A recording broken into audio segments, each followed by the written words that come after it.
So, Alpha, I have a master's degree in computer science, but working as a 3D artist is more my thing.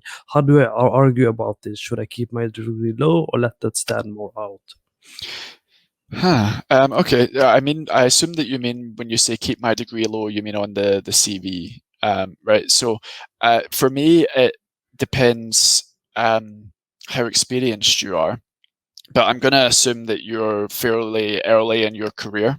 Okay, and the what I would say is for me, the order of your CV, regardless, should be name, job title. If you're not currently working as the job title that you want, put the job title that you want as your what you are. Like, so for example, if you're I actually talked to Amy about this fairly recently. I think you did a video about it. But the Probably. so the if you if you're a developer, like if you're a Unity developer, right, but you want to be a 3D artist, um, your CV should start with your name, 3D artist, and then when you put your experience, you write what your job is, because you're not put. That's not dishonest. That's not disingenuous. That's you defining yourself as a 3D artist because that's what you see yourself as. So if you don't see yourself as it, why should the hiring manager? If the first thing that it says on your CV says name something that isn't the job that you're applying for, then why the first thought is going to be this isn't as relevant as someone who already does have this job, you know? So um, make sure that that stands out.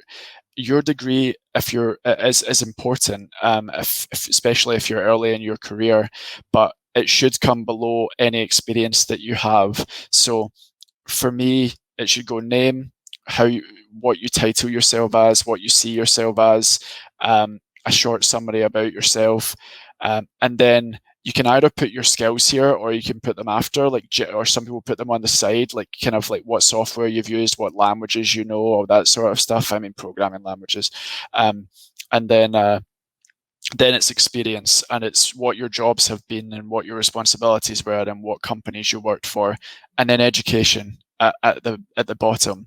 And the reason for that is because your education is unfortunately most relevant when you're doing it, and then once you've finished it, it becomes far less relevant than demonstrable experience, whether that be personal portfolio work or work experience. So your portfolio, if you're looking to be a 3D artist, but you are a sorry, I can't remember the exact degree that you have. I think you said you have a master's, and thank you, master's in computer science. Really impressive having a master's in computer science, by the way. So kudos on that.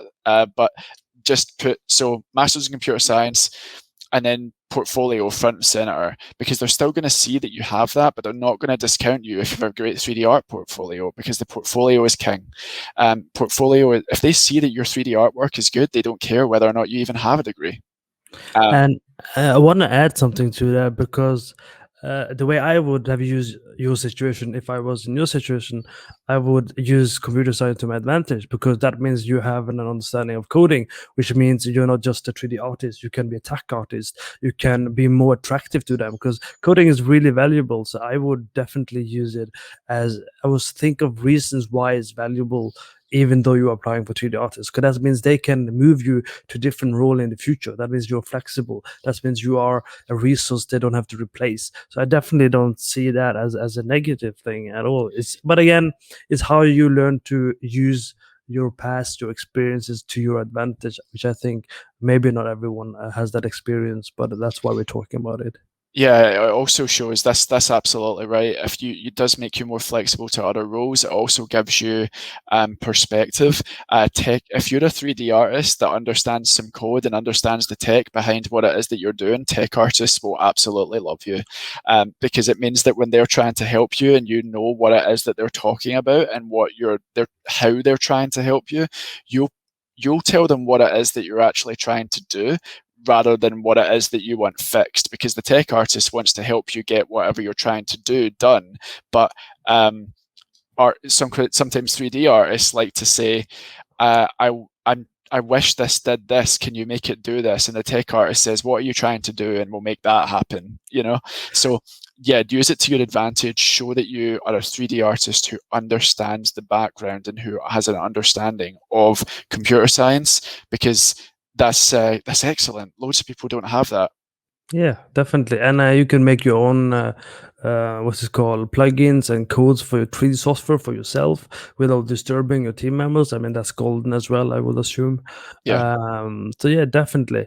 So yeah, thank you for the answer. Thank you for the answer. I love this answer. Oh, clever answer. And emoticons, as we call them.